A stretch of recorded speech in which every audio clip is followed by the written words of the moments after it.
बंदी छोड़ सतगुरु रामपाल जी परमेश्वर जी की जय हो।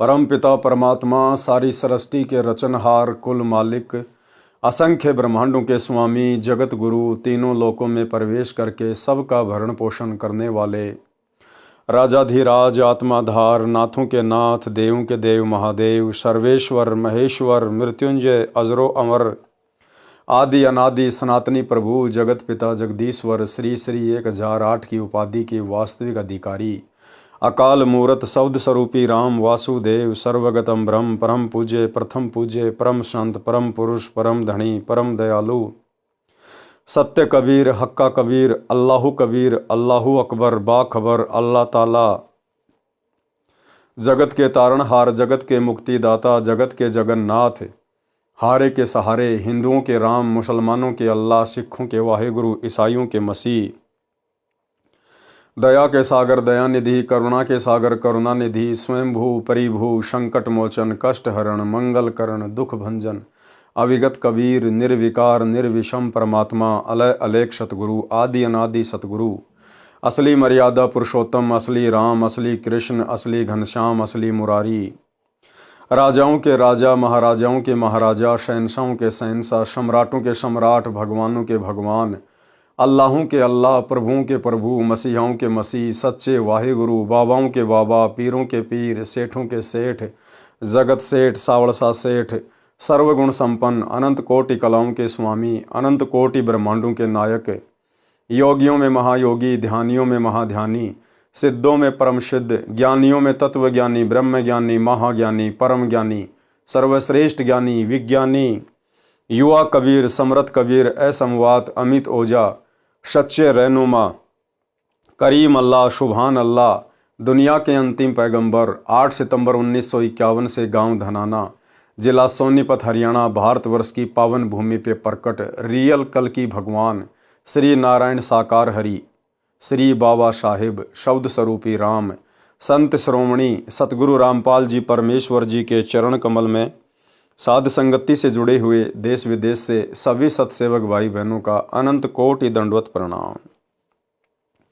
सत्साई भाई और बहनों, दया पूज्य गुरुदेव भगवान की सारी सृष्टि के मालिक की असंख्य ब्रह्मांडों के स्वामी की सतगुरु रामपाल जी परमेश्वर जी की जिनके शुभ आशीर्वाद से विशेष आशीर्वाद से छप्पर फाड़ दया से आप और हम सभी सत्सेवक भाई बहन साध संगति से जुड़कर गुरुदेव भगवान के तत्व ज्ञान को आधार बनाकर अपनी आत्मा के कल्याणार्थ हेतु मोक्ष प्राप्ति के लिए निरंतर मर्यादाओं में रहते हुए भक्ति मार्ग की ओर बढ़ रहे हैं।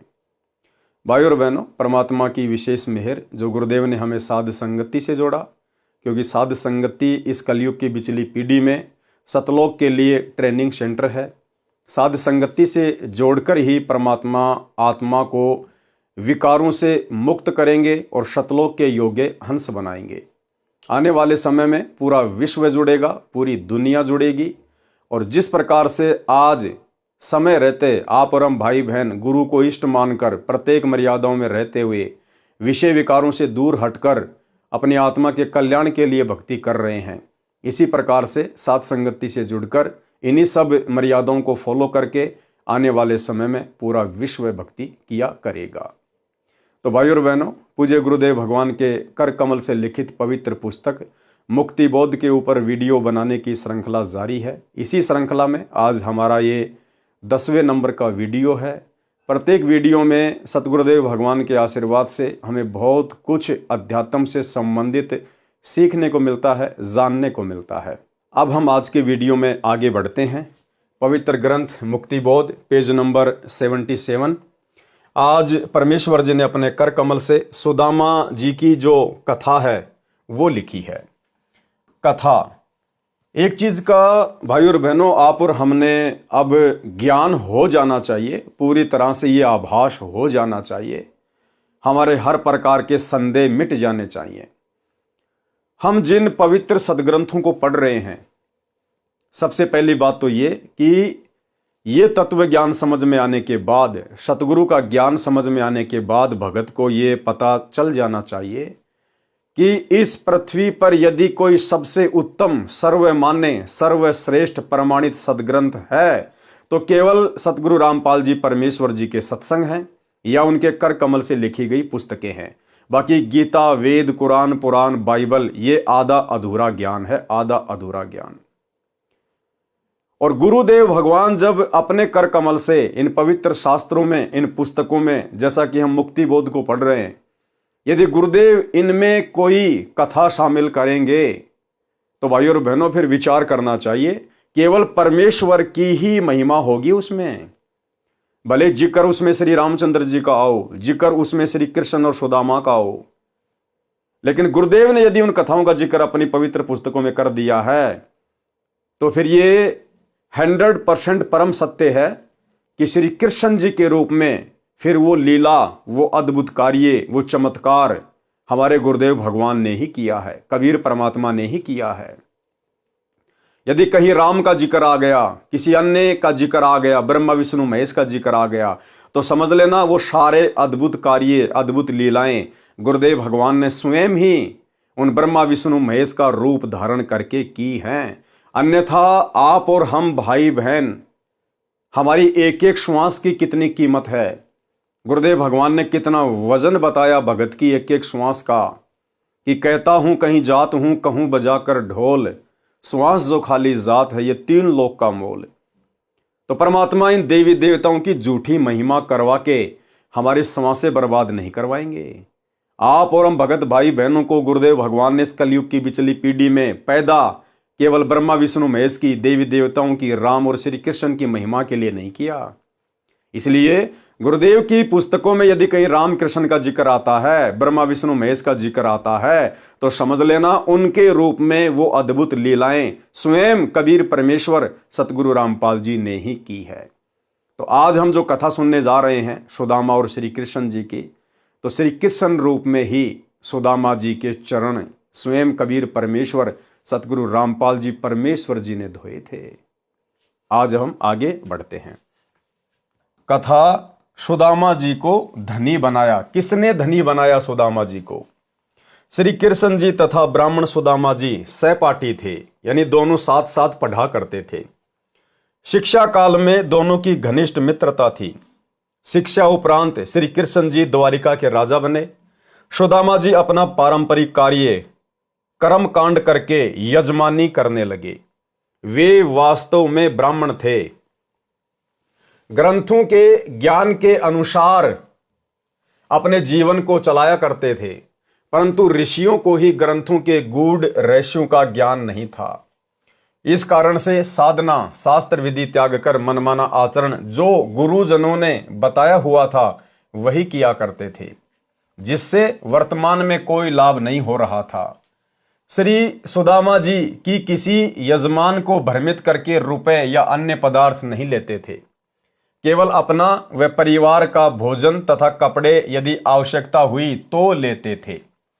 कुछ दिन कोई क्रियाकर्म करवाने वाला नहीं आया। एक समय ऐसा आया कि सुदामा जी के पास कोई ऐसा यजमान नहीं आया कर्मकांड करवाने वाला। भोजन की समस्या पूरे परिवार को हो गई। सुदामा जी की पत्नी ने कहा कि आपके 4 पुत्र छोटे छोटे हैं, भूख से बेहाल हैं। आप कहते हो कि द्वारिकाधीश श्री कृष्ण मेरे मित्र हैं, वे द्वारिका के राजा हैं, आप कुछ धन मांग लाओ।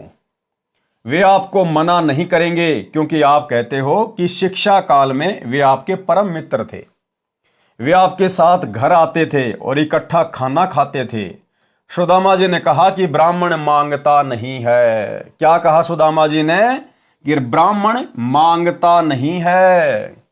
और गुरुदेव भगवान अपनी वाणी में कहते हैं कि मांगण मरण समान है, मत मांगो कोई भीख, और मांगण से मरना भला या सतगुरु की सीख। कि जो ब्राह्मण होता है, जो भगत होता है, वो कभी दुनिया के आगे हाथ नहीं फैलाएगा।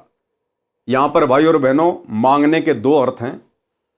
गुरुदेव ने जिस मांगने के लिए मना किया है कि वो ब्राह्मण का धर्म नहीं है, भगत का धर्म नहीं है, वो है भीख मांगना।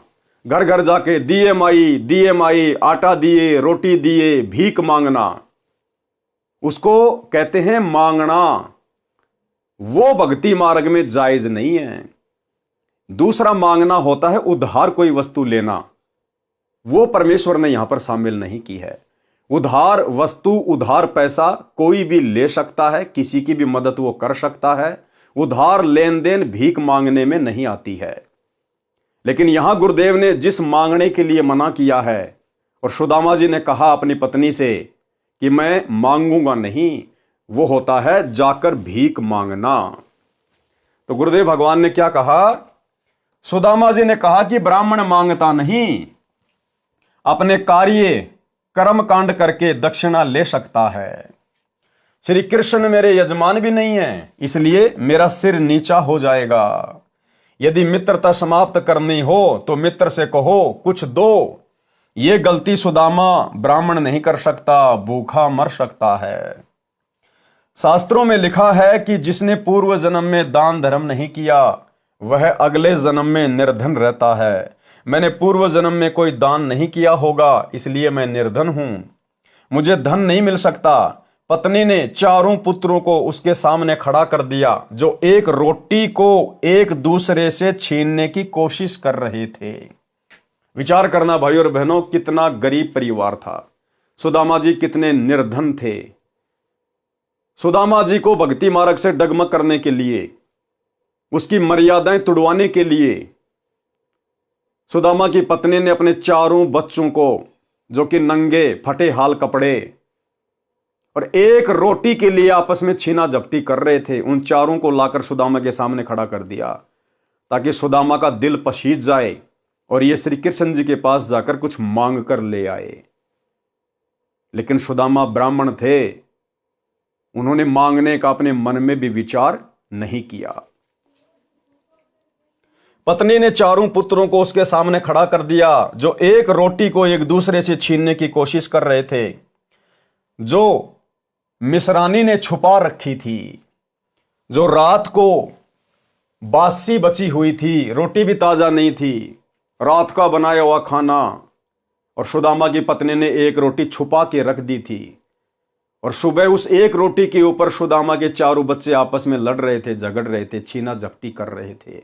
इतनी गरीबी, और उसके बाद भी सुदामा अपने मित्र से, श्री कृष्ण जी से मांगने के लिए नहीं गया। और आज हालात क्या है भाई और बहनों संगत में? 90% संगत जो सतलोक आश्रमों से जुड़ी हुई है, ज्ञान आधार उनके आसपास भी नहीं है। सतलोक आश्रम मैनेजमेंट हरियाणा ने काल प्रेरणा से प्रार्थनाओं के नाम पर नंबरों की लिस्ट जारी कर रखी है, और ये लाखों की संगत जो इन आश्रमों से जुड़ी हुई है, आए दिन हजारों की संख्या में गुरुदेव के पास में प्रार्थनाएं भिजवाती है। गुरुजी से मेरी ये प्रार्थना लगा देना, गुरुजी मेरा लड़का नौकरी नहीं लग रहा, गुरुजी मेरी लड़की को बच्चा पैदा नहीं हो रहा, गुरुजी उसकी डिलीवरी होने वाली है, गुरुजी मेरे छोरे का इंटरव्यू है, गुरुजी मैं कुआं खुदवाना चाहता हूं, फलाना दिखना। नामदान सेंटरों पे जा जाके प्रार्थनाएं लिखवा रहे हैं। अरे सुदामा से शिक्षा लेनी चाहिए। सुदामा को तो कोई तत्वदर्शी सतगुरु भी नहीं मिला हुआ था। सुदामा को यह तत्व ज्ञान भी प्राप्त नहीं था, ताकि उसको विश्वास होता, दृढ़ता आती उसमें। आज आप और हमारे को गुरुदेव ने कौन सी वस्तु देने में कमी छोड़ रखी है? शास्त्र प्रमाणित ज्ञान दे दिया। विश्वास के लिए गुरुदेव ने हमारे सौ कार्य किए, और फिर भी हम लोग मर्यादा में रहकर भक्ति ना करके, क्योंकि जो व्यक्ति मर्यादा में रहकर गुरु को इष्ट मानकर भक्ति करेगा, उसको तो किसी के आगे हाथ फैलाने की जरूरत ही नहीं पड़ेगी। वो केवल भक्ति के लिए अपने गुरु के आगे हाथ फैलाएगा कि भक्ति दान मोहि दीजियो देवन के देवा हो, जन्म पाया भूलू नहीं करहूं पद सेवाओ। वो बेटा बेटी नहीं मांगेगा सतगुरु से, क्योंकि उसको ज्ञान हो जाता है कि सतगुरु ने मेरी सर्व भौतिक और आध्यात्मिक इच्छाओं की पूर्ति के लिए मुझे अनमोल भक्ति दे दी। अब यदि मैं मर्यादा में रह के भक्ति करूंगा तो परमात्मा मुझे आवश्यक वस्तु अवश्य देगा। फिर हाथ किस लिए फैलाना, बार बार डिमांड किस चीज की करनी? क्या हमारे गुरु को पता नहीं है? क्या गुरु जी सर्वशक्तिमान नहीं है? क्या गुरु जी दिव्य दृष्टा नहीं है? क्या गुरु जी अंतर्यामी नहीं है, जो गुरु को अपने शिष्यों की तकलीफों के विषय में पता नहीं होगा? तो भाई और बहनों, आप और हम कलयुग की बिचली पीढ़ी वाले तत्वज्ञानी भगत कहां खड़े हैं? और सुदामा जी को देखिएगा, ना शास्त्रों का ज्ञान, ना कोई सच्चा गुरु प्राप्त, फिर भी अपने धर्म कर्म पर अडिग, उसको कहते हैं भगत। तब आज जाके सुदामा जी का नाम है। ये सोचा था कि एक का भी पेट नहीं भरेगा, कौन से बच्चे को दूं, इसलिए उसको छुपा रखा था। वह एक लड़के के हाथ लग गई थी, उससे अन्य छीना झपटी कर रहे थे। मिसरानी ने कहा कि आप इन बच्चों के लिए मांग लाओ। कि पंडित जी, यदि आप अपने लिए ना मांगो तो कम से कम अपने बच्चों के ऊपर तो रहम करो, ये भूखे मर रहे हैं, कम से कम इनके लिए तो मांग के ले आओ कुछ। वह दृश्य देखकर सुदामा एकांत में जाकर परमात्मा से विनय करने लगा तथा आंखों में पानी भराया। हे प्रभु, ये क्या दिन देख रहा हूं, मुझे पूर्व जन्म में कोई मार्गदर्शक ठीक नहीं मिला। देखो भाई और बहनों, कितनी गहरी शिक्षा है। ना सुदामा को तत्व ज्ञान, ना कोई सतगुरु, और उसके बावजूद भाई और बहनों, उसने परमात्मा में दोष नहीं देखा, उसने भगवान में दोष नहीं देखा, श्री कृष्ण जी में दोष नहीं देखा। अपने आप को कोसा कि हे प्रभु, मैंने पिछले जन्मों में कोई दान धर्म नहीं किया है, मैंने कोई ऐसे शुभ कर्म नहीं किए परमात्मा जिस कारण से वर्तमान में मुझे धन मिलता। परमात्मा में कोई दोष नहीं देखा उसने।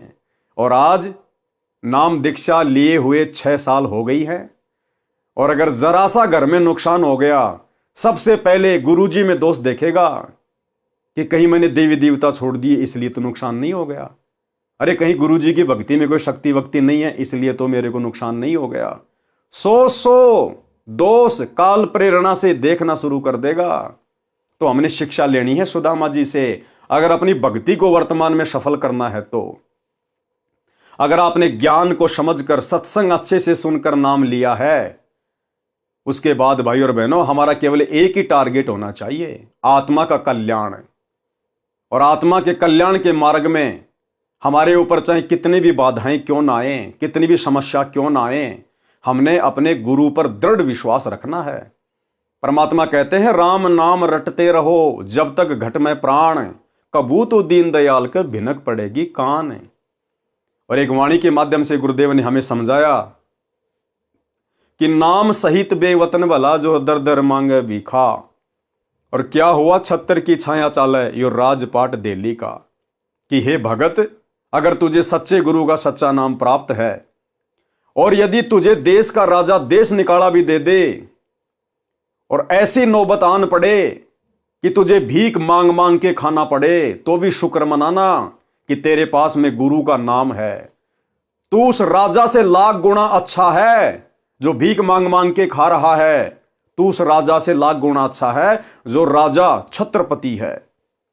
कल को तू इस भक्ति के कारण मोक्ष प्राप्त करेगा, सदा सदा का सुख प्राप्त करेगा।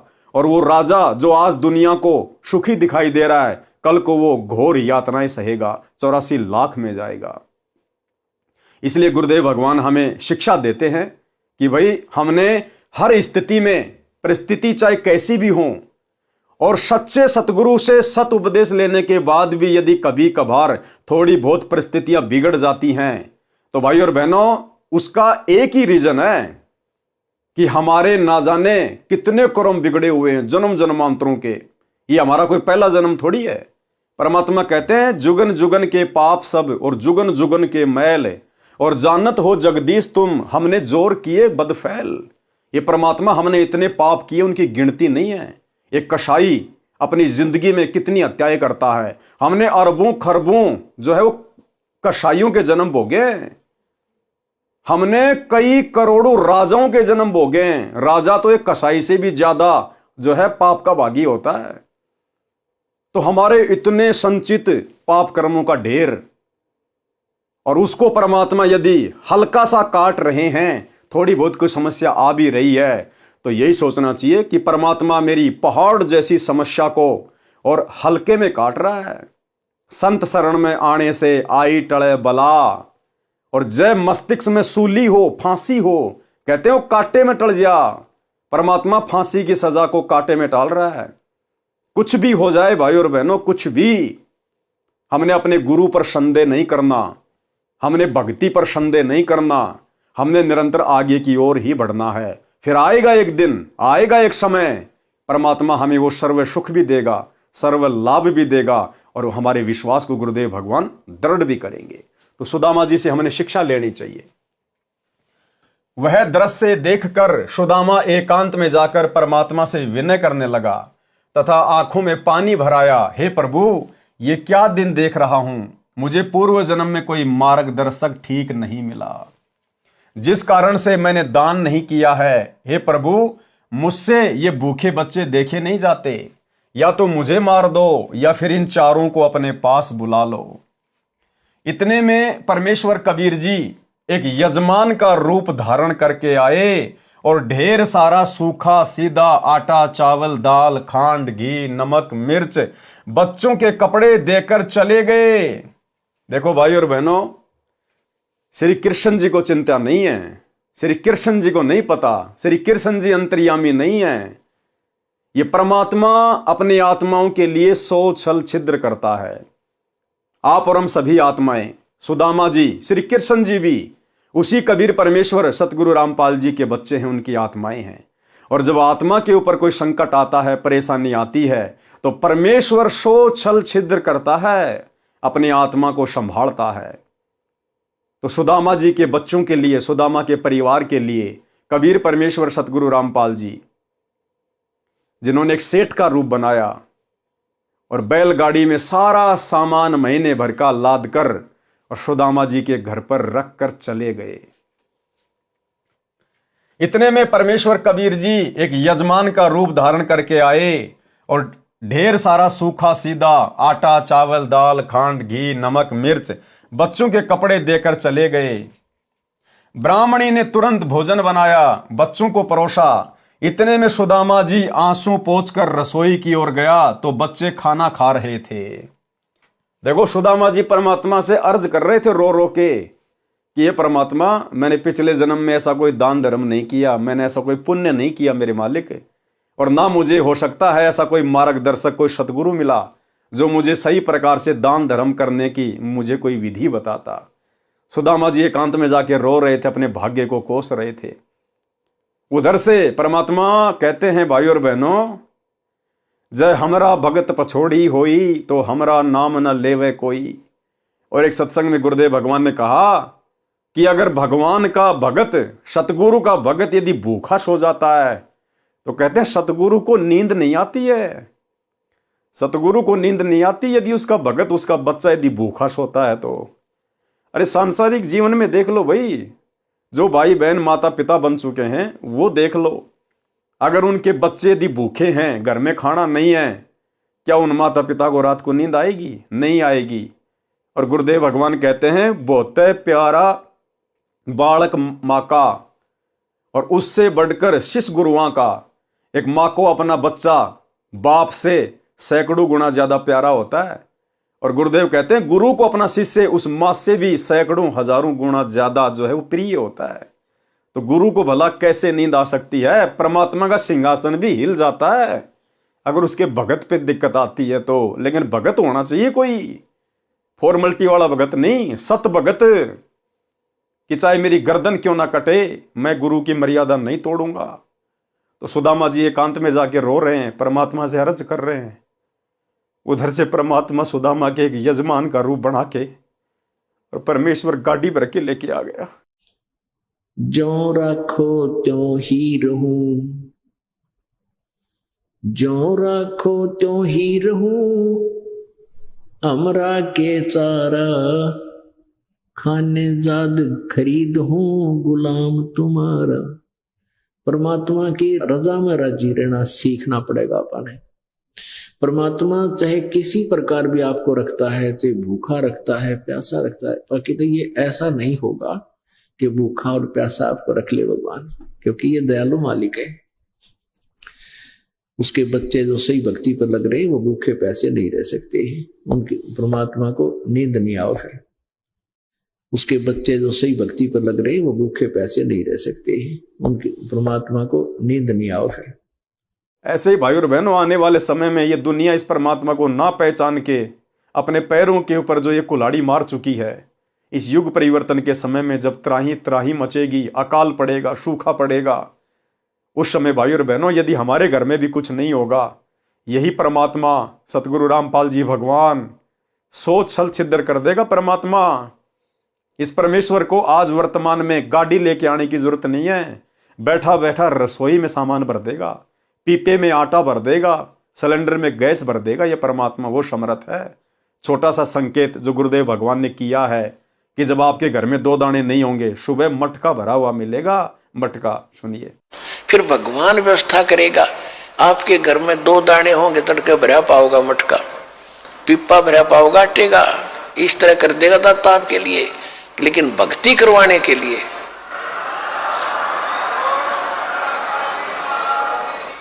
ये उनकी करेगा जो भक्ति करेंगे, और जो बकवाद चाहोगे वो अपना करते रहियो।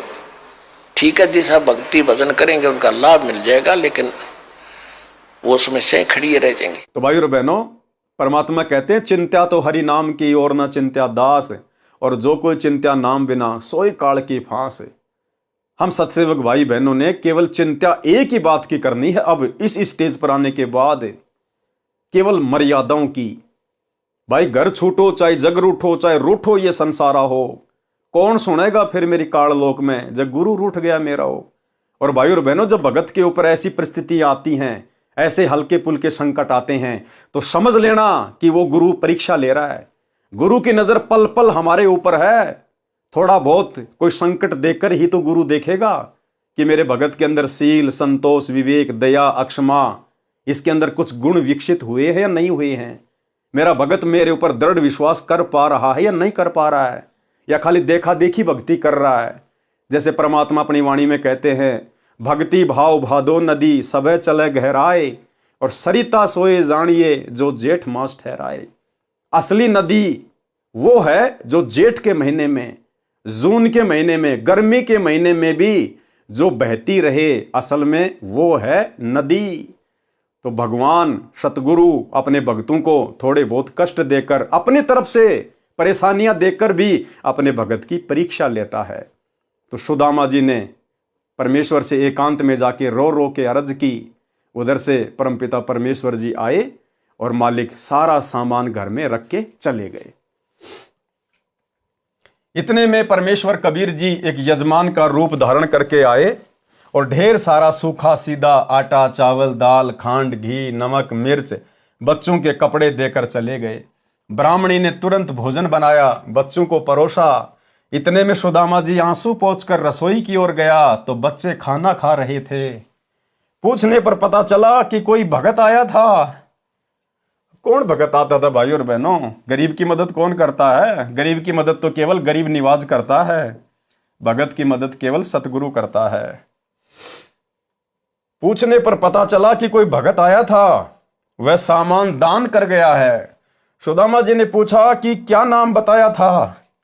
पत्नी ने कहा कि दामोदर नाम बताया था। दामोदर अपने आप को छुपाया परमात्मा ने, जैसे आज छुपा रहे अपने आप को। संत रामपाल जी के नाम से आ गए कबीर परमात्मा। पत्नी ने कहा कि दामोदर नाम बताया था। सुदामा जी ने अपने दिमाग पर जोर दिया तो कोई भी दामोदर नाम का यजमान उनका नहीं था। कि भाई मेरा तो कोई दामोदर नाम का कोई यजमान है ही नहीं, भला कौन दे गया? उस नाम का कोई भी व्यक्ति नगरी में नहीं था। उस दिन के अतिरिक्त 3 दिन का राशन पूरे परिवार का था। 3 दिन का राशन रख गए परमात्मा पूरा। 3 दिन का क्यों रखा? मालिक ने आगे भी सोच रखा था कि आगे मैं किस विधि से इन बच्चों का पालन पोषण करूंगा। उस दिन के अतिरिक्त 3 दिन का राशन पूरे परिवार का था।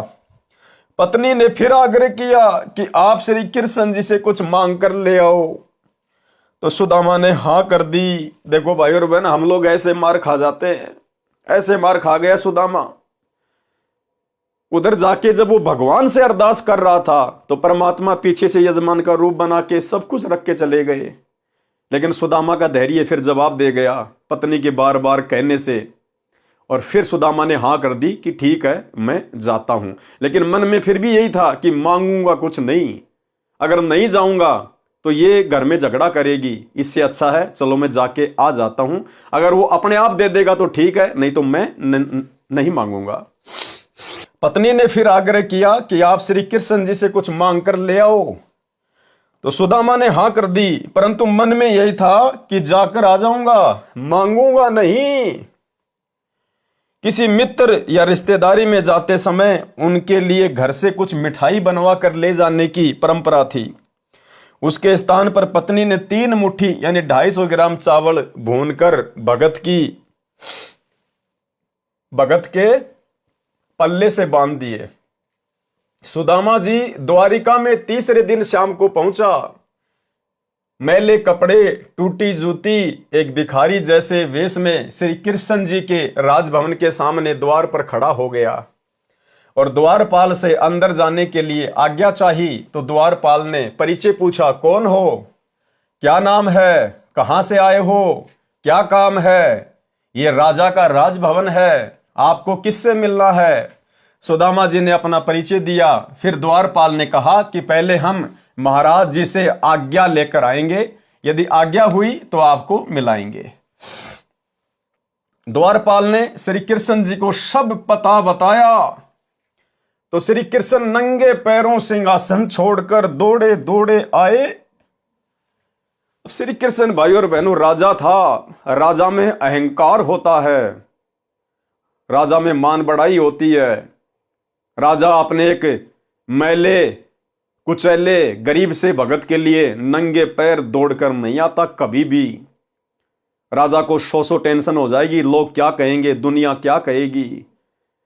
वो परमपिता परमेश्वर, सारी सृष्टि का राजा कबीर भगवान सतगुरु रामपाल जी उस समय श्री कृष्ण जी के रूप में सिंहासन पर विराजमान थे और मालिक को मालूम था कि मेरा बच्चा आ रहा है।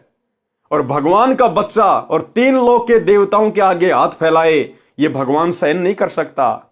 इसलिए परमात्मा सतगुरु रामपाल जी स्वयं श्री कृष्ण रूप बनाकर सिंहासन पर जाकर बैठ गए। और जैसे ही सुदामा का नाम सुना, तुरंत नंगे पैर दौड़ लिए परमात्मा। ये परमेश्वर अपनी आत्माओं से इतना प्रेम करते हैं और आप और हम आज भी इनको नहीं पहचान पा रहे। आज हमारे लिए 21 महीने की 2006 में जेल, 2014 से 10 साल से जेल। भाई और बहनों, आम संत होता तो फांसी खा के मर जाता, फांसी खा के। परमार्थ के लिए निस्वार्थ भाव से इतना संघर्ष धरती पे कोई नहीं कर सकता। केवल एक बाप अपने बच्चों के लिए कर सकता है, परमात्मा अपनी आत्माओं के लिए ही कर सकता है। तो परमेश्वर दौड़ लिए।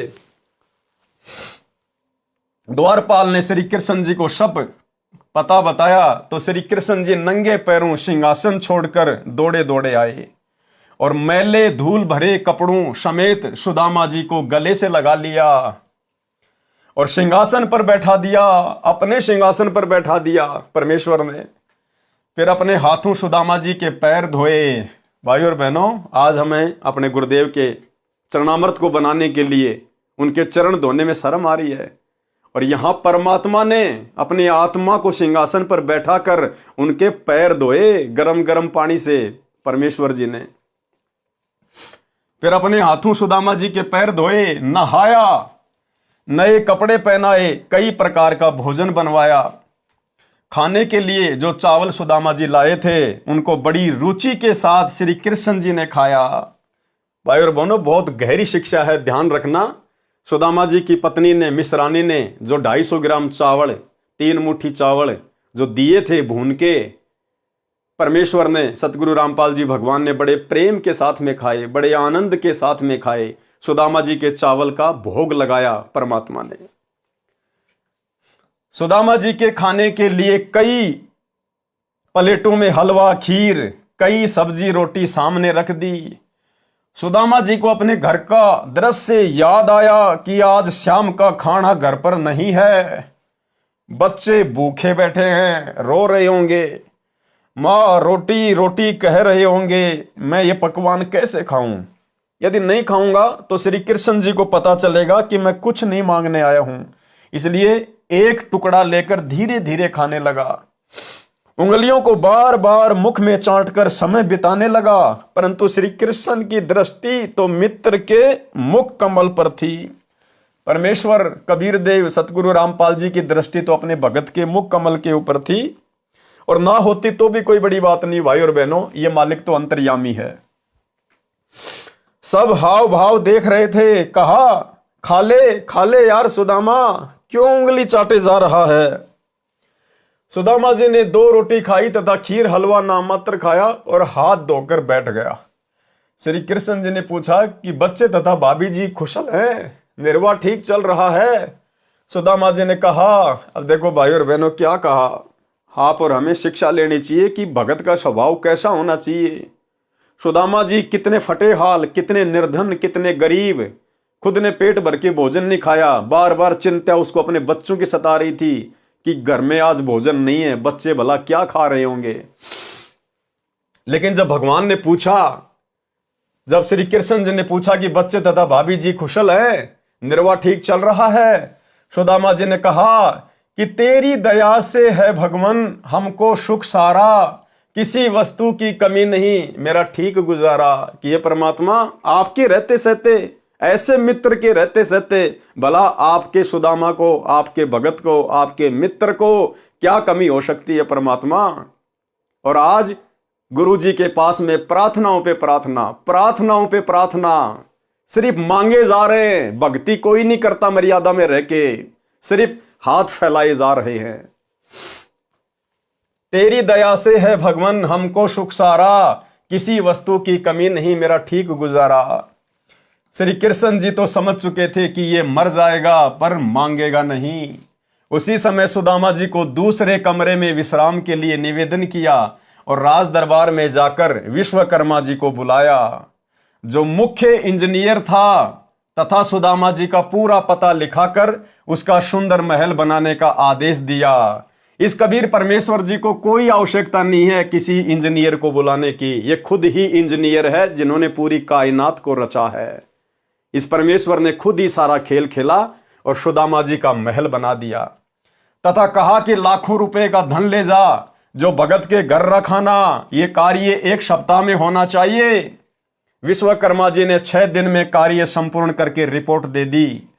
सुदामा जी प्रतिदिन चलने के लिए कहते तो श्री कृष्ण जी विशेष विनय करके रोके रहे। 7वें दिन सुदामा चल पड़ा, नए बहुमूल्य कपड़े पहने हुए थे।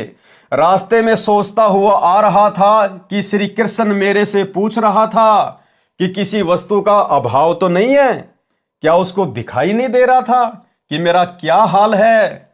वही बात सही हुई कि मित्रता समान हैसियत वालों की निभती है। सुदामा जी के मन में दोष आ गया। अंत में परमेश्वर जी ने सुदामा जी को विदा कर दिया और बढ़िया बढ़िया सुंदर सुंदर जो है कपड़े उनको पहना दिए। अब भाई और बहनों, सुदामा के मन में ये कि देख, चलते समय और मेरी हालत को देखकर और मुझे कुछ दान धर्म तक नहीं दिया कि भाई तू ले जा, 1000 रुपए ले जा, लाख रुपए ले जा, ये सामान ले जा। भाई वो तो राजा था, कुछ भी दे सकता था, लेकिन देख मुझे कुछ नहीं दिया। और फिर मन ही मन में सोचने लगा कि लोग ठीक कहते हैं, मित्रता अपनी समान हैसियत वाले के साथ में ही होनी चाहिए, गरीब की अमीर की मित्रता नहीं होती है। और फिर मुझसे पूछ रहा है कि घर में कोई कमी तो नहीं है, क्या उसको दिखाई नहीं दे रहा था मेरे फटे पुराने कपड़े, मेरा मैला कुचैला शरीर, क्या उसको दिखाई नहीं दे रहा था कि मैं कितना सुखी हूं और मैं कितना दुखी हूं। फिर भी मेरे से कह रहा है कि सब ठीक ठाक है ना। इतना दोष सुदामा जी के मन में श्री कृष्ण जी के प्रति आ गया। आप और हमारे लिए शिक्षा है भाई और बहनों, आप और हमारे लिए। अब सुदामा को नहीं पता था इस बात का कि तेरे वहां से निकलने से पहले ही परमात्मा ने विश्वकर्मा को आदेश देकर और तेरे घर को धन धान्य से भरपूर करने का आदेश दे दिया, तेरा महल बनवाने का आदेश दे दिया। भगवान की प्रोसीजर उसी समय शुरू हो चुकी थी, लेकिन हम ठहरे जीव। सुदामा के मन में दोष आ गया। इसी प्रकार भाई और बहनों, इस परमेश्वर की क्या मर्जी होती है, क्या इसकी प्रक्रिया चल रही है, आप और हम 2 कोटि के जीव हैं, हम नहीं समझ सकते। हमने दीक्षा ले ली, यदि ज्ञान समझ में आ गया तो हमने केवल दृढ़ विश्वास के साथ निरंतर आगे बढ़ना है। चाहे आजीवन परमात्मा हमें टूटी चप्पलों में क्यों ना रखे, एक टाइम के भोजन में क्यों ना रखे, फटे पुराने कपड़ों में क्यों ना रखे, बदहाली में क्यों ना रखे। हमने अपने गुरु पर कभी संदेह व्यक्त नहीं करना चाहिए कि ये परमेश्वर जो आप दे रहे हो, जो आप कर रहे हो, परमात्मा मेरे लिए तो राजा से कम नहीं है। हमने उसकी रजा में राजी रहना होगा, तब परमेश्वर हमसे प्रसन्न होंगे। लेकिन सुदामा के मन में दोष आ गया। अब दोष आया तो फिर उसकी सजा भी मिलनी थी। रास्ते में जंगली लोगों ने सुदामा के वो कपड़े छीन लिए, नंगा कर दिया सुदामा को, अंडरवियर तक नहीं छोड़ी उसकी। ये उसको सजा मिली भगवान के ऊपर संदेह करने की। रास्ते में सोचता हुआ आ रहा था कि श्री कृष्ण मेरे से पूछ रहा था कि किसी वस्तु का अभाव तो नहीं है। क्या उसको दिखाई नहीं दे रहा था कि मेरा क्या हाल है? वही बात सही हुई कि मित्रता समान हैसियत वालों की निभती है। इतनी देर में जंगली भीलों ने रास्ता रोक लिया और कहा कि निकाल दे जो कुछ ले रखा है। सुदामा जी ने कहा कि मेरे पास कुछ नहीं है। भीलों ने तलाशी ली तो कुछ नहीं मिला। सुदामा जी के कीमती धोती कुर्ता छीन ले गए, उसको नंगा छोड़ गए। सुदामा जी को यह सजा अविश्वास की मिली थी। किस बात की सजा मिली भाई और बहनों? अविश्वास की। जबकि सुदामा तो उस समय परमेश्वर की शरण में भी नहीं था। उसने कोई गुरु भी धारण नहीं कर रखा था जो तत्वदर्शी हो। उसके बाद भी भगवान के ऊपर अविश्वास करने की यह सजा मिली। आज आप हमें वही परमात्मा मिला हुआ है, कबीर देव सतगुरु रामपाल जी। आज हम इनकी शरण में हैं। और यदि आज हमने अपने गुरुदेव पर किसी भी पॉइंट को लेकर, किसी भी बात को लेकर यदि हमने जरा भी संदेह व्यक्त कर लिया, किसी के कहने से, कुछ भी बकवाद करने से, दुनिया भर के सिरपरे सोशल मीडिया पर तरह तरह की वीडियो बनाकर गुरुदेव भगवान के ऊपर उंगलियां उठाते रहते हैं, यदि हमने जरा सा भी मन में संदेह कर लिया तो भाई और बहनों, अविश्वास की सजा कहीं न कहीं हमें अवश्य भोगनी पड़ेगी। सुदामा जी को यह सजा अविश्वास की मिली थी। शाम को सूर्य अस्त के बाद अपनी झोपड़ी से थोड़ी दूरी पर अंधेरे में एक पेड़ के नीचे खड़ा होकर देखने लगा तो देखा कि झोपड़ी उखाड़कर फेंक रखी है। अब सुदामा को नहीं पता था इस बात का कि झोपड़ी उखाड़कर भगवान ने महल बनवा दिया। सुदामा ने देखा भाई किसी अमीर आदमी ने और मेरी झोपड़ी को उखाड़ दिया और यहां पर अपना महल बना लिया, और भाई पता नहीं मेरे बच्चे कहां होंगे, किस हाल में होंगे, भूखे मर रहे होंगे। ये सोचने लगा एक पेड़ के नीचे खड़ा होकर। अंधेरा था, नंगा था, एक पेड़ के ओट में खड़ा होकर सोचने लगा। अपने मकान के पास में खड़ा होकर देखने लगा तो देखा कि झोपड़ी उखाड़कर फेंक रखी है। उसके स्थान पर आलीशान महल 2 मंजिल का बना है। सुदामा जी दुखी हुए कि किसी ने झोपड़ी भी उखाड़ दी और कब्जा करके अपना मकान बना लिया। बच्चे तथा पत्नी पता नहीं कहां भूख के मारे डूबकर मर गए होंगे। अब जीवित रहकर क्या करना है? मैं भी दरिया में समाधि लेकर जीवन अंत करता हूं। यदि परिवार जीवित भी होगा तो भूख के मारे तड़फ रहा होगा, मेरे से देखा नहीं जाएगा। वहां से चलने वाला था, उसकी पत्नी महल पर खड़ी होकर अपने पति के आने की बाट देख रही थी। जो मिसरानी थी वो महल की छत पे खड़ी होकर सुदामा का वेट कर रही थी कि पंडित जी कहीं विचलित ना हो जाएं, पंडित जी कहीं डगमग ना हो जाए। वह विचार कर रही थी कि पंडित जी अपनी झोपड़ी को न पाकर कुछ बुरी ना सोच लें। इसलिए द्वारिका के रास्ते पर टकटकी लगाए खड़ी थी। उसने उसी समय एक व्यक्ति अंधेरे में खड़ा महसूस हुआ। पंडिताइन ने देखा कि एक व्यक्ति सामने अंधेरे में खड़ा है। मिश्राणी शीघ्रता से दीपक लेकर उस ओर चली। सुदामा जी पेड़ की ओट में होकर देखने लगा कि यह स्त्री कौन है, दीपक लेकर कहां जाएगी। दीपक की रोशनी में सुदामा ने अपनी पत्नी को पहचान लिया, परंतु महल से आई है, यह क्या माजरा है। सुदामा जी ने कहा कि दीपक बुझाओ, मैं नंगा हूं। रास्ते में भीलों ने मेरे वस्त्र छीन लिए जो श्री कृष्ण जी ने नए बहुत कीमती बनवाए थे। पंडितानी ने दीपक बुझा दिया। सुदामा ने पूछा कि यह महल किसने बना दिया, अपनी झोपड़ी किसने उखाड़ दी। आपकी कृपा से सब कुशल है, किसी वस्तु की कमी नहीं है, निर्वाह ठीक चल रहा है। भाई और बहनों, विचार करने की बात है, गहरी शिक्षा है। जिस समय परमेश्वर जी ने सुदामा से पूछा, हालचाल पूछा कि गुजारा ठीक चल रहा है, घर पर सब ठीक ठाक हैं, बच्चे कुशल मंगल हैं, यदि सुदामा जी उस समय आप और हम जैसे दो कोडी के कलयुगी बिचली पीढ़ी वाले भक्तों की तरह नादानी दिखा देता और रोने लग जाता कि हे परमात्मा, मैं तो बहुत गरीब हूं, मेरे बच्चे भूखे हैं, एक रोटी के लिए तड़प रहे हैं, रो रहे हैं। अगर सुदामा यदि गिड़गिड़ाना शुरू कर देता उस समय, भाई और बहनों, परमात्मा सुदामा पूरी नहीं रचता, परमात्मा महल नहीं बनवाता। उसकी गिड़गिड़ाहट को देखकर एक बैलगाड़ी सामान की भर के भेज देता, इससे ज्यादा नहीं देता परमात्मा। लेकिन भगत ने दृढ़ता दिखाई, भगत ने दृढ़ता दिखाई कि भगवान आपके दया से सब कुछ कुशल मंगल है, आपके रहते सहते भला आपके मित्र को क्या हो सकता है। तब परमेश्वर प्रसन्न हुए और आज ये दास जाया करता था 2013 में, जब दास ने दीक्षा ली गुरुदेव भगवान से, उन्हीं के आशीर्वाद से, तो जब दर्शनों के लिए गुरुदेव भगवान के पास लाइन लगा के जाया करते थे, तो भाई और बहनों, 100 में से 90 भगत केवल अपने दुख, अपनी प्रार्थना किया करते थे। गुरुजी ये समस्या है, गुरुजी ये हो गया, गुरुजी वो हो गया, सिर्फ अपने दुखों के लिए रोना धोना, सिर्फ अपने दुखों के लिए रोना धोना।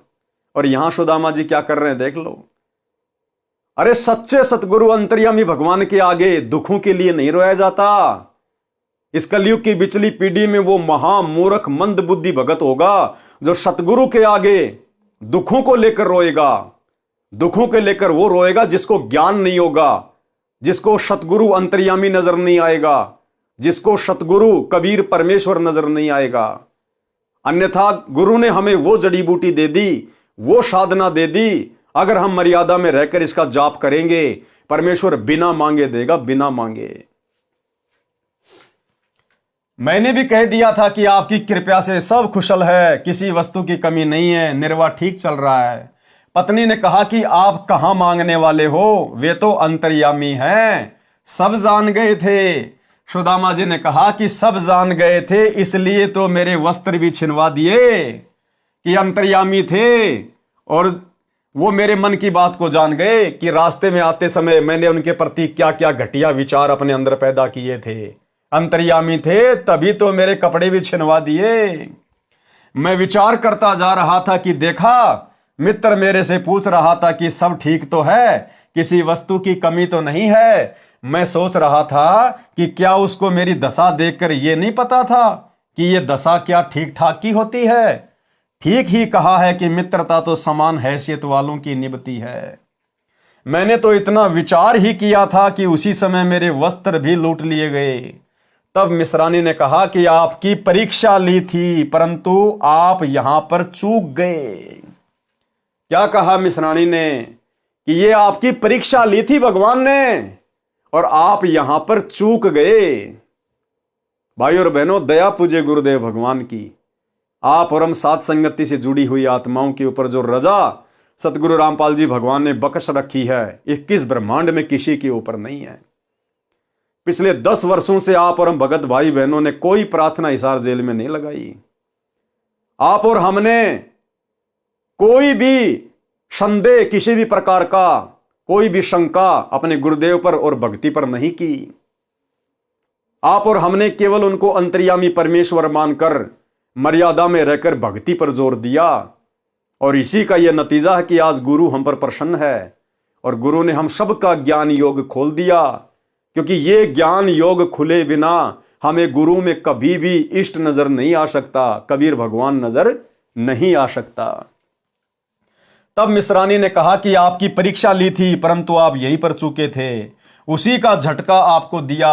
अब देख तेरे मित्र का कमाल, अब देख परम मित्र का कमाल। साधु माई बाप है, साधु बाई बंद, साधु मिलावे राम से काटे यम के फंद। बच्चों के वस्त्र राजाओं जैसे हैं, 4 सिपाही चारों कोणों पर रखवाली कर रहे हैं।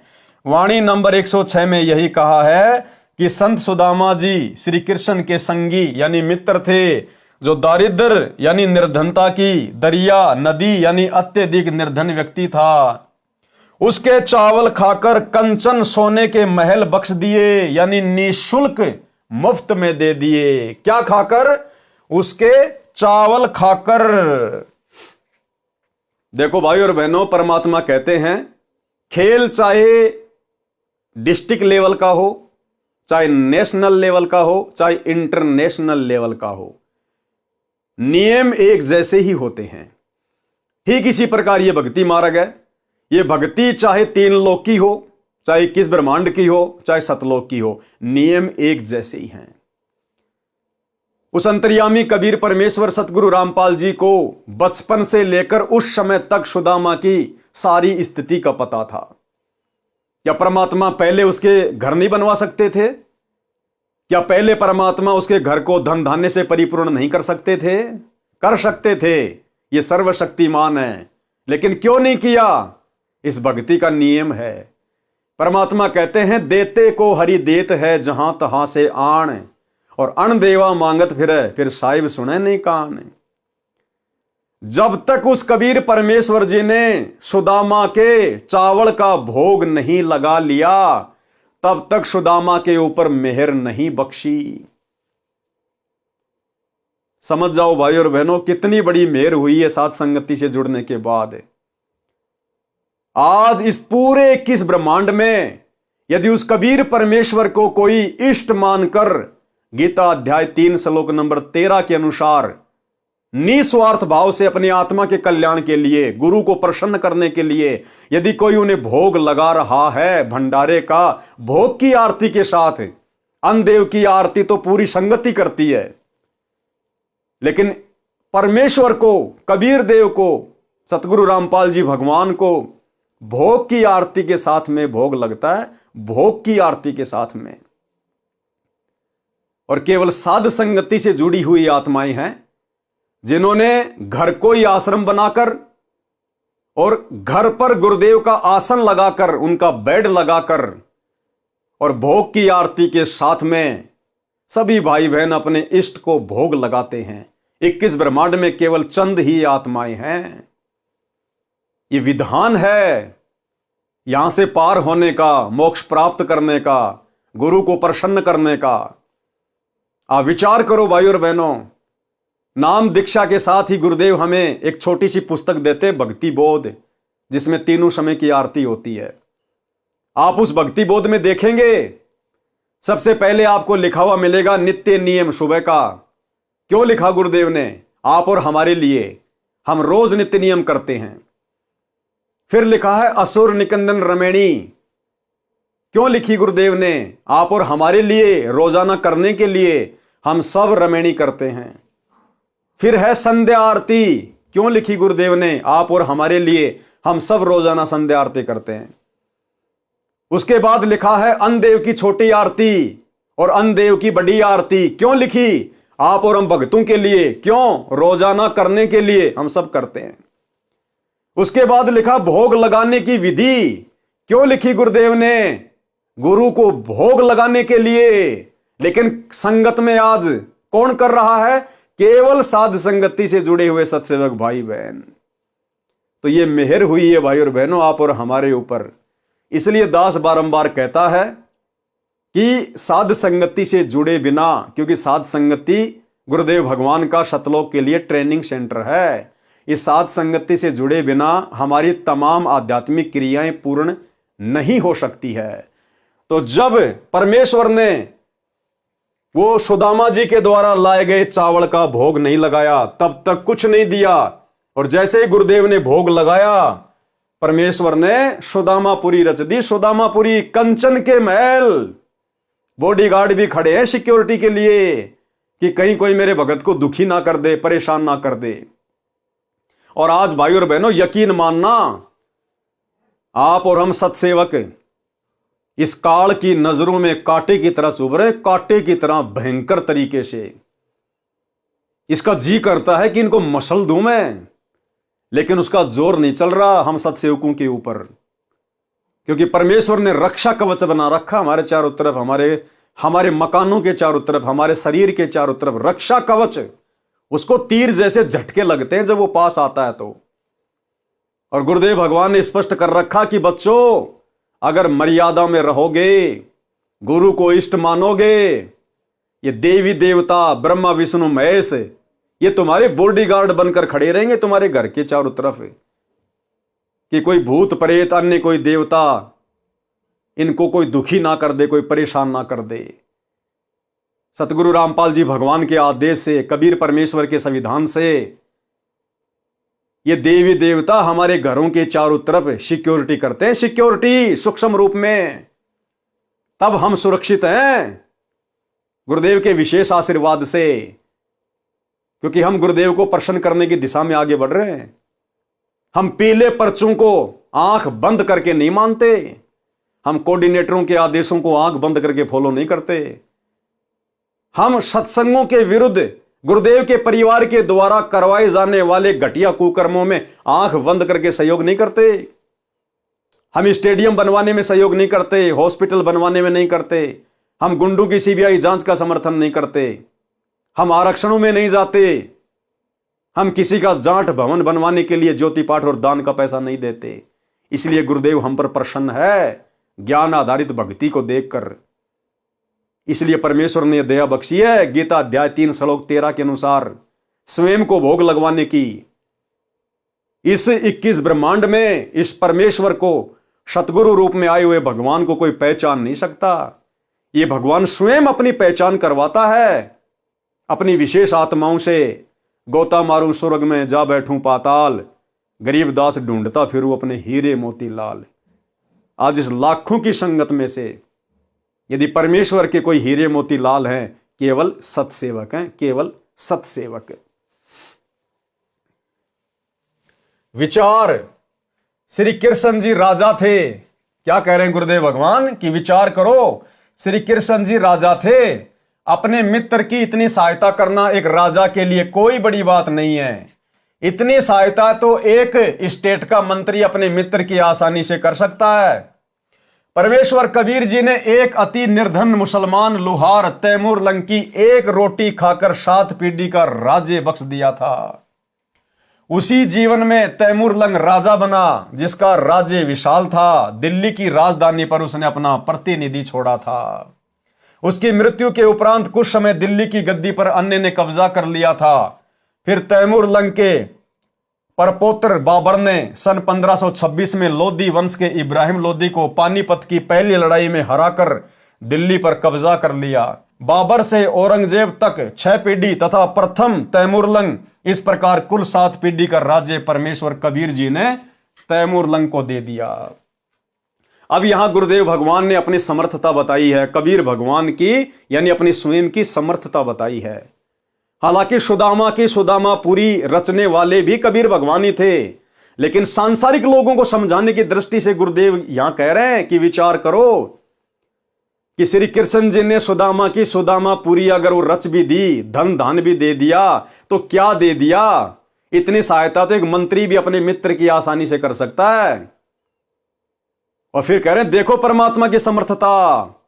तैमूर लंग की एक रोटी खाई थी कबीर भगवान ने, एक रोटी, और 7 पीढ़ी का राज दे दिया। 7 पीढ़ी का, तैमूर लंग से लेकर औरंगजेब तक, बाबर, हुमायूं, ये सारे के सारे एक रोटी खाकर।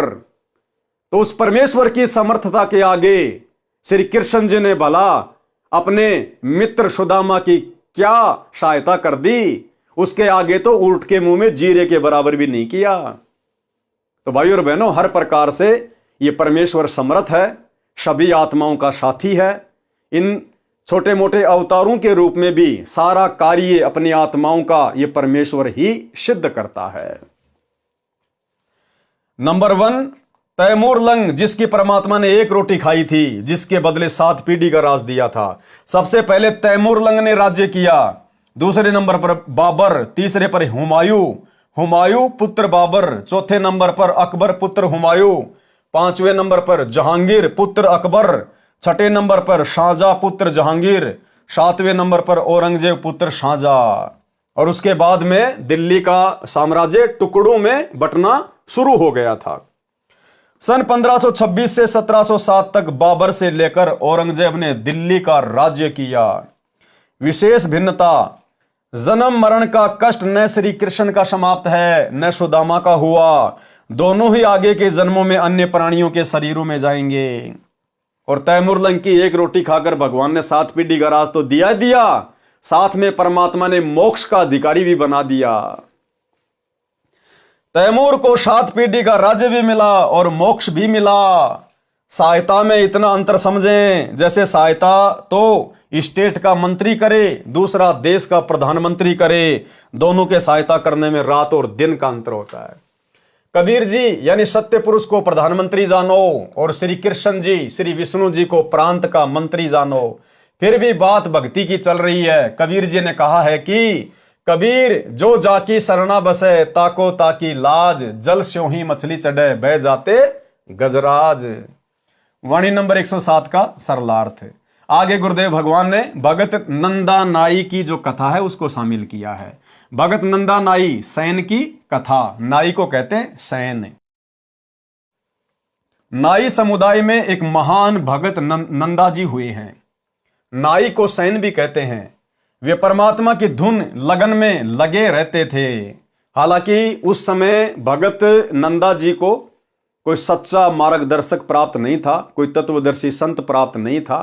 पिछले जन्म की बैटरी चार्ज थी, भक्ति में आस्था थी, और जिसने जैसा भी उनको नाम दे रखा था उस भक्ति में वो मस्त रहते थे, धुन लगा के भक्ति करते थे, सुरती नृत्य से मन लगाकर। राजा के निजी नाई थे और वहां का जो राजा था भगत नंदा जी उसका हजाम किया करते थे, उसकी सेविंग किया करते थे, वो उसका निजी नाई था। रोजाना राजा की हजामत यानी दाढ़ी काटने जाया करते थे, राजा के सिर की मालिश करने भी जाते थे। भगत नंदा जी एक दिन भगवान की भक्ति में इतना मगन हो गया कि उसको ध्यान नहीं रहा कि मैंने राजा की हजामत करने जाना है। देखो कितनी बड़ी बात है भाइयों और बहनों। आज हमें सच्ची भक्ति मिल गई तो भी हमारा ध्यान ये काल इन मंत्रों पर नहीं लगने दे रहा, भक्ति में नहीं लगने दे रहा। दुनिया भर की टेंशन कुछ तो काल ने दे रखी है। कुछ हम भक्तों ने ज्ञान को अच्छे से ना समझकर दुनिया भर की टेंशन, कारोबार, धंधा हमने भी फैला रखा है और हमारा इस भक्ति पर वो ध्यान नहीं लग रहा। उस सुरती नृत्य से आज हम मंत्र नहीं कर पा रहे जो करने चाहिए, जो गुरुदेव चाहते हैं। और इधर नंदा जी, ना इनको ये सतनाम मिला हुआ था, ना सच्चा गुरु था, और जैसी भी साधना थी उसको तन मन से किया करते थे। भगत नंदा जी एक दिन भगवान की भक्ति में इतना मगन हो गया कि उसको ध्यान नहीं रहा कि मैंने राजा की हजामत करने जाना है। राजा की दाढ़ी बनाने जाने का निर्धारित समय था, वह समय जा चुका था। जैसे मान लीजिए राजा की दाढ़ी सुबह वो 11 बजे करता था प्रतिदिन, लेकिन उस समय वो भक्ति में लीन हो गया और वो 11 बजे का समय निकल गया। अब नंदा जी को पता था कि भाई राजा कितना गुस्से वाला है और भाई आज तो तेरे को परिवार समेत वो कोल्लू में पेलेगा, फांसी पे चढ़ाएगा, सूली की सजा तोड़ेगा। इतना भयभीत हो गया। राजा की दाढ़ी करने जाने का निर्धारित समय था, वह समय जा चुका था। 2 घंटे देर हो चुकी थी। राजाओं की जुबान पर दंड रहता था। जो भी नौकर जरा सी गलती करता था तो उसको बेरहमी निर्दयता से कोड़ों से पीटा जाता था, अचेत होने पर छोड़ा जाता था, शरीर की खाल उतर जाती थी, रो रो कर बेहोश हो जाता था। यह दृश्य भगत नंदा कई नौकरों के साथ देख चुका था। आज उनको वही भय सता रहा था। कांपते कांपते राजा के निवास पर पहुंचे। राजा के पैरों में गिरकर देर से आने की क्षमा याचना करने लगा। भगत नंदा जी जाते ही राजा के पैरों में लौटकर रोने लग गए, पैर पकड़ लिए, क्षमा याचना करने लगा। कहा कि माई बाप आगे से कभी गलती नहीं करूंगा। भगत ने देखा कि राजा की दाढ़ी बनाई हुई थी, सिर में मालिश भी कर रखी थी। भगत सैन को समझते देर नहीं लगी कि किसी अन्य नाई से हजामत तथा मालिश करवाई है। राजा ने पूछा कि ये हजामत करने वाला यानी नाई, आप क्या कह रहे हो? आप पागल हो गए हो क्या? भगत नंदा जी ने कहा, महाराज आज मुझे ध्यान नहीं रहा, मैं भूल गया, मैं आपके दाढ़ी बनाने के समय पर नहीं आया।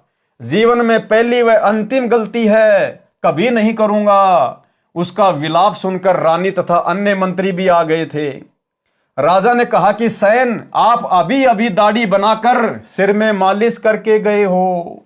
राजा ने क्या कहा कि भगत जी आप तो अभी अभी मेरी दाढ़ी बनाकर और सिर में मालिश करके गए हो।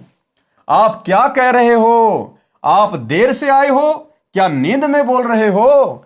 भगत नंदा जी ने कहा कि नहीं महाराज, आपने किसी अन्य नाई से हजामत कराई है, मैं तो अभी अभी आया हूं। राजा ने सैन भगत के घर पर मंत्री भेजकर पता कराया तो उसकी पत्नी भी रो रही थी कि आज पति देर से गए हैं, उनको दंड दिया जा रहा होगा।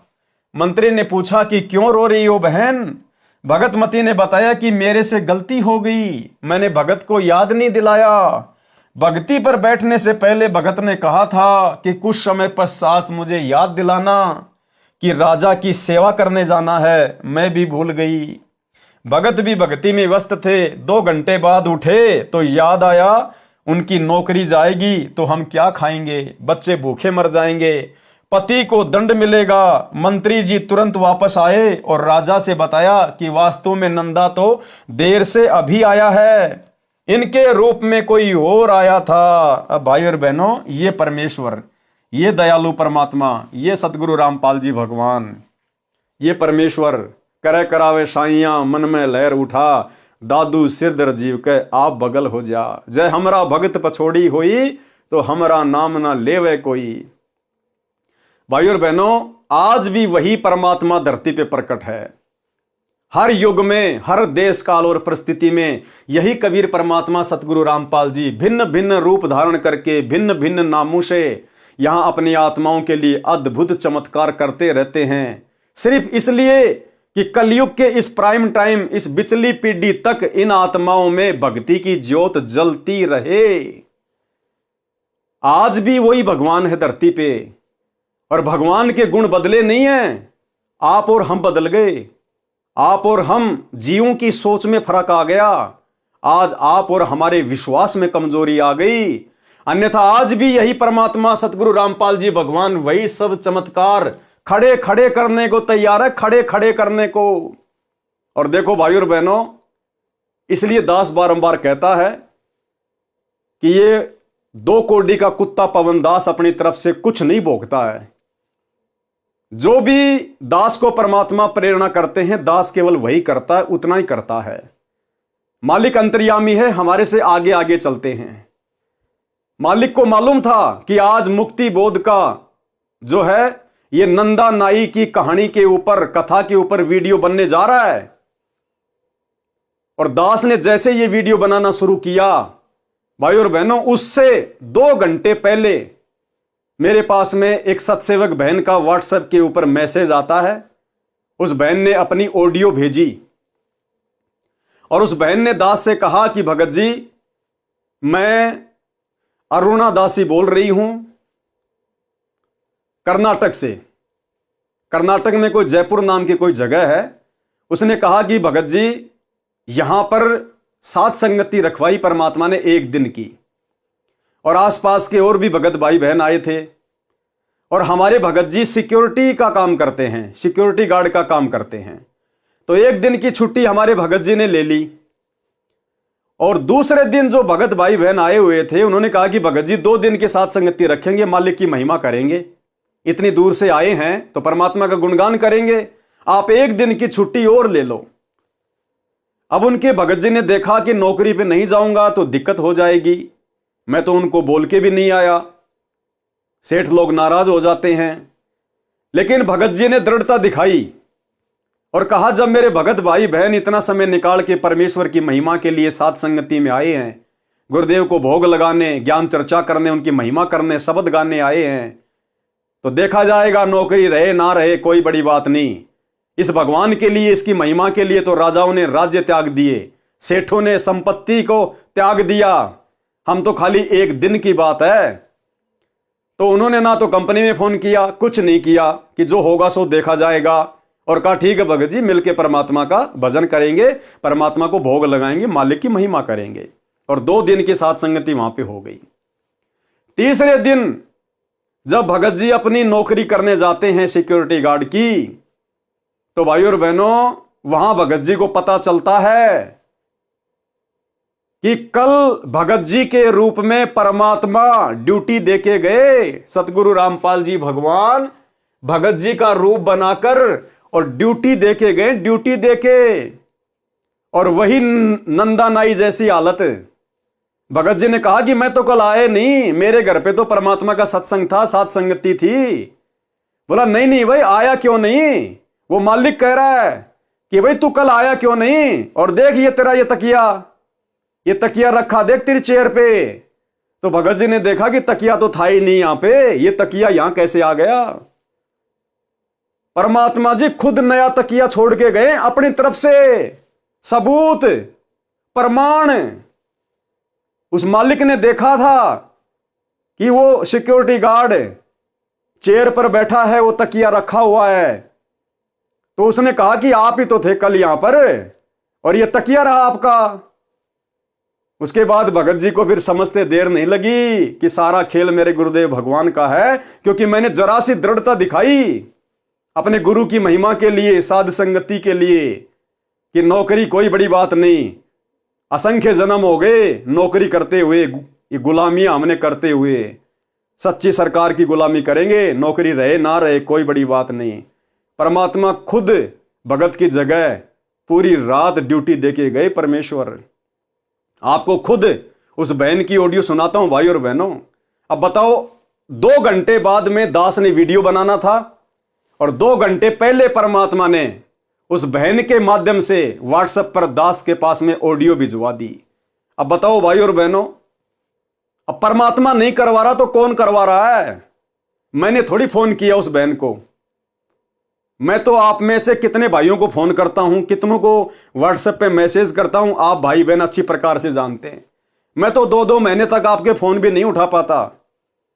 तो इस प्रकार हमें विश्वास होता है कि गुरुदेव भगवान नित हमारे साथ में हैं, और सतगुरु रामपाल जी परमेश्वर जी के विशेष आशीर्वाद से, उनकी दया दृष्टि से ये वीडियो बनाए जा रहे हैं। भाई और बहनों, आपको उस बहन के मुख कमल से सुनाता हूं। अब आप जी स्वयं सुनिए अपने गुरुदेव भगवान की समर्थता, कि जब हम इस परमेश्वर के लिए 2 कदम आगे बढ़ेंगे तो परमेश्वर क्या कुछ नहीं कर देगा।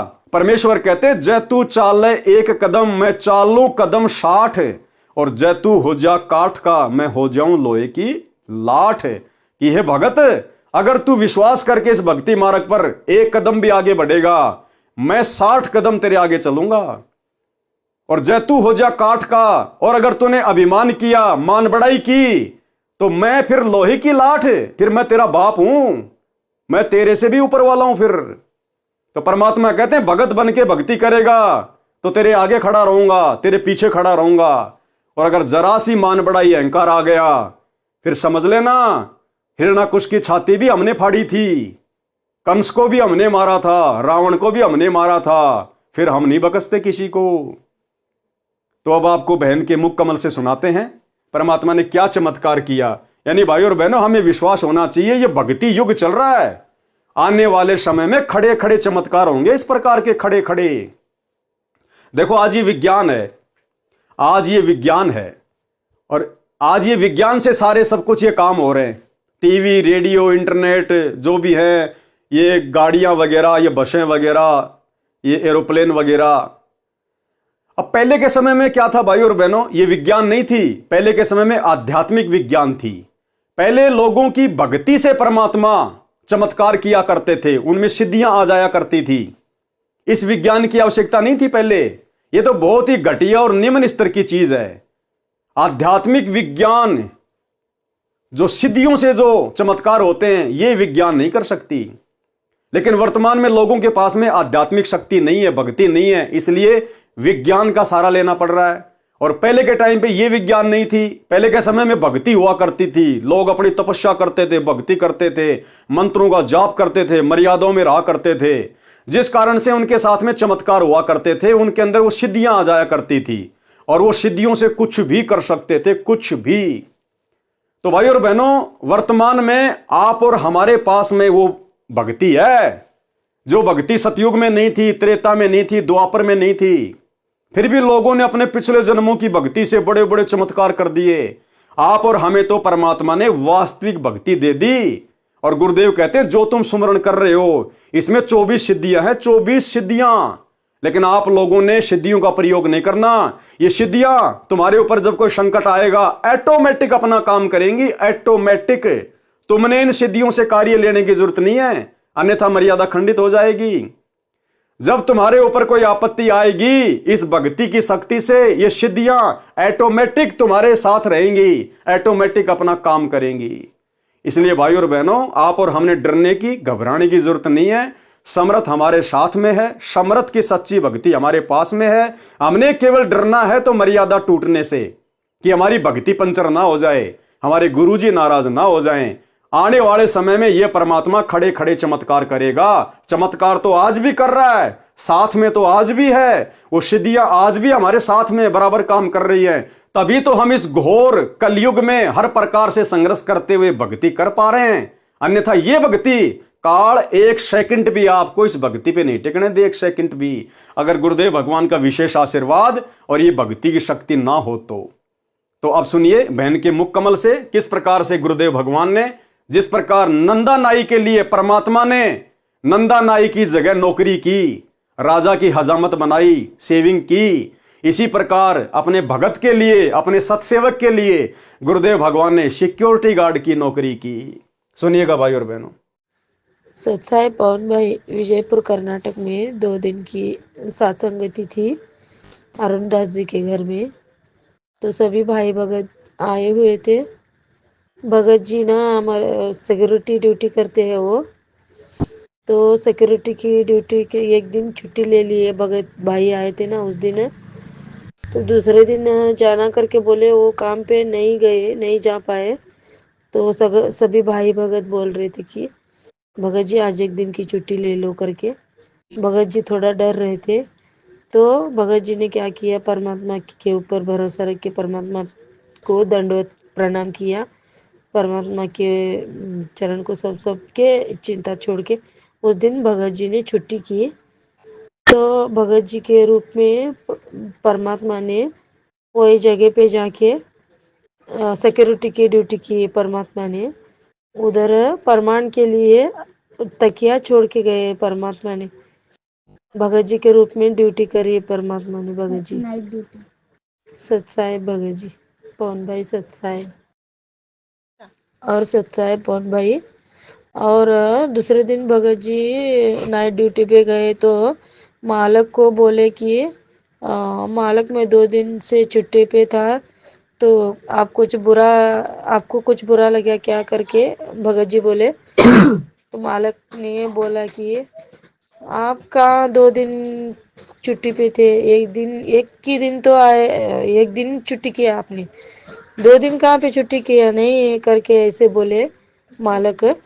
तो भगत जी उनको पूछे ये तकिया किसका है मालक, दूसरे को लगाए थे क्या ड्यूटी पे करके बोले। तो वो मालक बोले कि नहीं किसी को नहीं लगाया, आप ही का है वो तकिया करके, आप आए थे ना, आप ही का है वो तकिया करके ऐसा बोले भगत जी मालक। सत्साहेब भगत जी, पवन भाई सत्साहेब। भगत जी ने जाके पूछा कि आपने किसी और को ड्यूटी पे लगा लिया क्या, ये तकिया किसका है।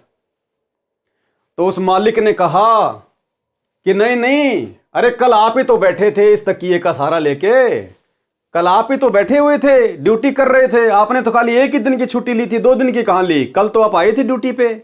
और ये तकिया आपका ही तो है, ये तकिया प्रमाण है भाई और बहनों, परमात्मा छोड़ के गए अपनी तरफ से। कौन कहता सत्सेवकों के साथ भगवान नहीं है, पल पल हैं, पल पल छाया की तरह। जो बच्चा गऊ की नजर में यूं साईं को संत, भक्तों के पीछे फिरे भगत वत्सल भगवंत। अरे जब पीपा भगत जी और उसकी पत्नी सीता जी द्वारिका देखने के लिए समुद्र में छलांग मार गए, तो उस समय अगर कोई यह सोचता कि श्री कृष्ण जी थे, तो श्री कृष्ण जी ने तो खाली एक अंगूठी दी थी उनको वापस आते समय कि लो मेरी अंगूठी लेके जाओ। थे वो खुद कबीर परमात्मा ही जिन्होंने श्री कृष्ण जी के रूप में समुद्र के नीचे द्वारिका रच दी अपने भगत के लिए, और वापस आते समय उन्होंने अपनी अंगुली से अंगूठी निकाल के दी जो आज भी वृंदावन में रखी हुई है। तो उस समय तो एक छोटी सी अंगूठी दी थी, आज तो भगवान 5 किलो का तकिया रख के चले गए। तकिया वही भगवान है आज भी, दूसरा नहीं है। भगवान नहीं बदला है। कौन कहता है भगवान आते नहीं? हम भिलनी के जैसे बुलाते नहीं, मीरा के जैसे बुलाते नहीं। तो ये भाई और बहनों, अब ये चमत्कार नहीं तो और क्या है? धरती पर परमात्मा प्रकट है, पल पल अपने सत भक्तों के साथ में है। अगर जरूरत है तो केवल विश्वास करने की। अब यदि भाई और बहनों भगत जी विश्वास नहीं करते और कहते कि नहीं नहीं भगत जी मेरे को ड्यूटी पे जाना जरूरी है, नहीं तो मालिक मुझे नौकरी से बाहर निकाल देगा। अगर राजा सिकंदर लोदी की तरह जनता के दबाव में आके, जिस प्रकार राजा सिकंदर लोदी बार बार नाम दीक्षा लेने के बाद भी कबीर परमात्मा के साथ में दुर्व्यवहार करता था, यह सोचकर कि जनता कहीं मेरा राज्य ना छीन ले, इसी प्रकार यदि भगत जी भी नौकरी के डर से कि मालिक मुझे सिक्योरिटी गार्ड से निकाल ना दे, और अगर दूसरे दिन की साथ संगति ना रखवाते, तो परमात्मा नाराज हो जाते कि नालायक, तुझे भक्ति और भगवान की महिमा से ज्यादा अपनी नौकरी प्यारी है।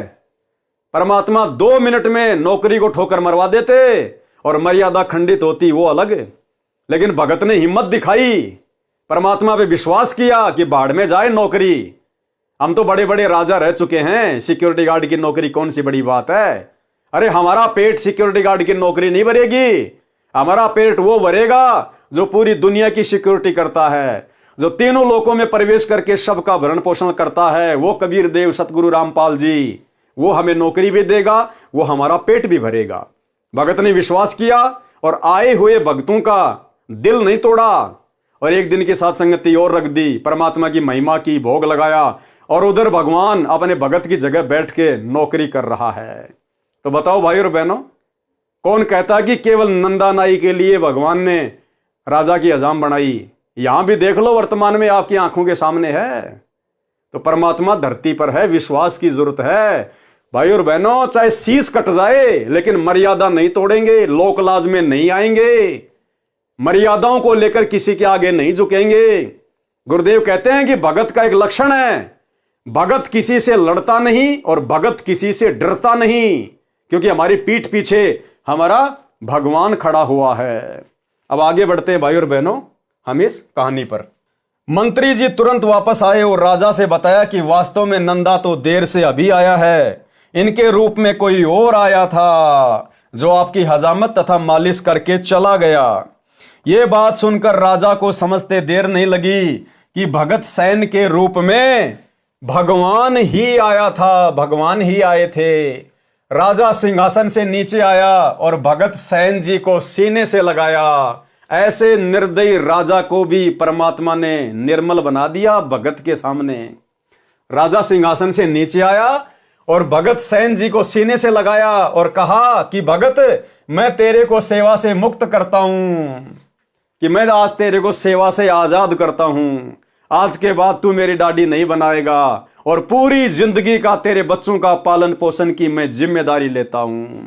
देखो, थोड़ा सा विश्वास, भक्ति में ध्यान दिया उसने भक्ति में ध्यान दिया, लगन लगा के निरंकार भाव से अपनी भक्ति में मस्त था, सब चिंताओं को छोड़कर। देख लो, जरा सा भक्ति में ध्यान क्या लगाया, परमात्मा ने आजीवन का सुख दे दिया, आजीवन का सुख। तेरे को राज दरबार में दरबारी रखता हूं। मेरे को दोष लगा है कि भगत के स्थान पर भगवान ने मेरी दाढ़ी बनाई, सिर की मालिश की, मैं इस पाप को कैसे धो पाऊंगा। नंदा जी भी समझ गए कि मेरे कारण परमात्मा को कष्ट हुआ और जोर जोर से रोने लगे कि हे परवरदिगार, मुझ 2 कौड़ी के दास के कारण आप स्वर्ग छोड़कर यानी सतलोक छोड़कर हजाम बने, नाई बने, मुझे उठा देते भगवान। आपको कष्ट उठाना नहीं पड़ता, मैं समय पर आ जाता। इसलिए वाणी के माध्यम से बताया है कि सच्चे भगत पर परमात्मा ऐसे कृपा करते हैं। और यकीन मानना भाई और बहनों, आज भी ये परमात्मा आप और हमारे गुप्त रूप में सैकड़ों कार्य कर रहा है। कोई ये ना सोचे कि मेरे ऊपर कोई विशेष आपत्ति नहीं आ रही, कोई परेशानी नहीं आ रही नाम दीक्षा लेने के बाद, ये हमारी महाभूल है। परमात्मा कहते हैं गुप्त रूप में सब काम सार दे जो भी विपदा आन पड़े। ये परमात्मा इतना दयालु है, ये अपने भगत को महसूस भी नहीं होने देना चाहता। उसके कष्टों को जो उसके ऊपर उसके प्रारब्ध के हैं उसको दुखी करने हैं, ये परमात्मा हमारे असंख्य कष्टों को तो ऐसे समाप्त कर देता है, भगत को महसूस भी नहीं होने देता कि तेरे ऊपर कोई संकट आने वाला था। ये ऐसा दयालु भगवान है। यदि आज हम इनकी शरण में ना होते भाई और बहनों, हमारा अता पता नहीं होता आज हम कौन सी जेल में पड़े होते, कौन सी जेल में या कौन सी हॉस्पिटल में सड़ रहे होते आज हम। तो ये दीन दयाल है। हमें इस परमेश्वर के गुणों को बारंबार याद करते रहना चाहिए। और शौपन में भी हमने मर्यादा तोड़ने की सोचनी भी नहीं है, तोड़ना तो बहुत दूर की बात है। वाणी नंबर 108 का सरलार्थ। इस वाणी में महाराष्ट्र के भगत नामदेव जी पर परमात्मा की कृपा का वर्णन है।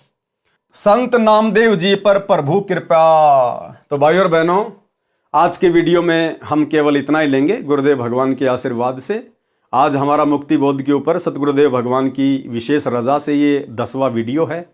और कल रात्रि 8 बजे सभी भाई बहन फिर से लाइव जुड़िए एक नए वीडियो के साथ में। तब तक गुरुदेव भगवान हम सबको आज्ञा दें, इजाज़त दें, आशीर्वाद दें। बंदी छोड़ सतगुरु रामपाल जी भगवान की जय हो।